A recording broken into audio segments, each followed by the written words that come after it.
ये 9 काम नहीं करने हैं, उनको इन 5 दिन में निभा लीजिए, तो पूरा कार्तिक नियम का महत्व प्राप्त हो जाता है। सोचिए कितनी छूट है। भीष्म पितामह ने यह व्रत किया है, इसलिए इसको भीष्म पंचक भी कहते हैं। इसमें बाकी नियम तो करने चाहिए, एक काम और हो सकता है यदि कर सकें तो इन 5 दिन में भीष्म पितामह को जल दिया जाता है।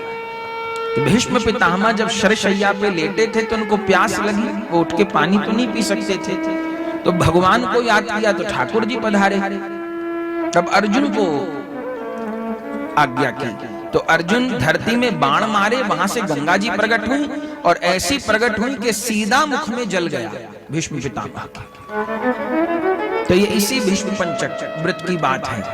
उन्होंने भी इस पंचक व्रत का पालन किया है और फिर ठाकुर जी उनको जल दिए हैं। तो इन 5 दिन में प्रतिदिन न हो सके तो कम से कम एक दिन भीष्म जी का तर्पण करना चाहिए। तर्पण की विधि हम पहले बता चुके हैं, उसमें आप सुन लीजिएगा। अपने से नहीं आता तो इन 5 दिन में किसी एक दिन ब्राह्मण को बुला करके तर्पण कर लीजिए। तो भीष्म तर्पण करना चाहिए, भीष्म पितामह को जल देना चाहिए।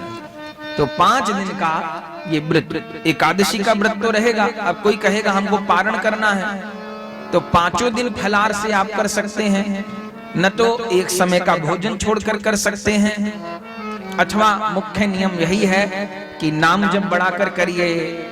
पूरे महीने भी दामोदर अष्टक का पाठ नहीं कर पाए हैं तो इन 5 दिन में तो जरूर दामोदर अष्टक का पाठ करिए। श्रीमद् भागवत जैसे गोपी गीत का पाठ कर लीजिए, रामचरितमानस जी का कर लीजिए, गीता जी का कर लीजिए, नाम जब बढ़ा के कर लीजिए।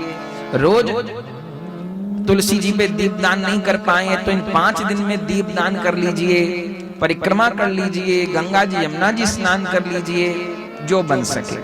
इन 5 दिन का नियम धारण करिए। इसको भीष्म पंचक व्रत कहते हैं। अच्छा, जिसने 5 दिन फलाहार लेने का नियम ग्रहण किया कि मैं 5 दिन फलाहार से रहूंगा, फल पर रहूंगा, जो एकादशी का फलाहार है उस पर रहूंगा, तो एकादशी का पारण कैसे होगा? एकादशी का पारण फिर भी करना पड़ेगा। एकादशी का सम्मान फलाहार